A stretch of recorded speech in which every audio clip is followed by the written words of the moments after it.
robotid on tulnud selleks, et jääda. Nad on tegelikult meie ümber juba tükk aega olnud, aga nende olemasolu muutub meile järjest enam nähtavaks. Ja ülikooli roll on ennekõike inimesi ette valmistada nii-öelda tulevaseks eluks, ehk et me peame aitama inimestel kohaneda ka eluga koos robotitega. Et see on puhtalt ka selline hariduslik küsimus. Kas me oskame robotitega koos elada üldse? Väga paljud inimesed ei tea, mis asi on koostöörobot ja mis on tema võimekused, et koostöörobot erinevalt tööstusrobotist suudab inimese kõrval töötada. Nagu ma ka siin olen, ei ole tal mingit puuri vaja ega midagi. Et kui inimene sellele pihta läheb või robot inimesele pihta läheb, siis ta jääb kohe seisma ja kui inimesed juba ülikoolist või ka õppejõud juba teavad, mis asi on robot või koostöörobot, siis seda lihtsam on tulevikus neid ka rakendada kuskil tööstuses, kuhu nad tulevikus tööle suunduvad. Robot kui kolleeg, robot kui üks koostööpartner nõuab hoopis teistsugust mõtlemisviisi. Nad ei ole võluvits või hõbekuul meie probleemide lahendamiseks. Nad lahendavad meie probleemid ära ainult siis, kui me ütleme neile, mida nad täpselt tegema peavad.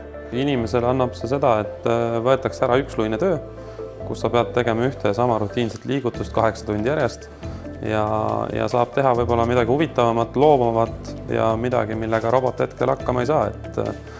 Et saab siis nii-öelda üksluisest tööst palju muutuvamasse keskkonda ja midagi huvitavamat kasutada ja rakendada. Väga palju selliseid töid, mida tegid inimesed, teevad tulevikus robotid. Mis tähendab, et meie sotsiaalsed suhted, majandussuhted muutuvad väga oluliselt. Ehk et tulevikule mõtlev inimene mõtleb pigem selles võtmes, et kas tema töö sisaldab lihtsaid käelisi operatsioone või ta sisaldab keerukaid mõtteoperatsioone. Ja neid ei saa robot teha. Tehnika ja robotid ehk siis laiemalt selline haridustehnoloogiline koostöö on äärmiselt oluline.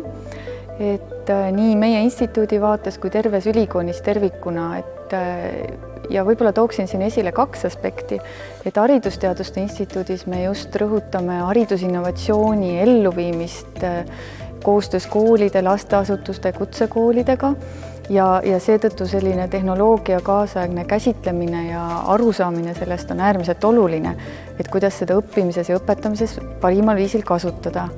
Ja teiselt poolt siis laiemalt ülikoolis kindlasti annab see sellise ettevõtetega koostöö kogemuse, kus me loodame ju laiemalt panustada teadusesse ja ettevõtlusega koostöös arendada uusi võimalikke häid lahendusi, mitte ainult hariduse valdkonnas, vaid ka kõikides valdkonnades, kus me ülikoolis pildil tahame olla.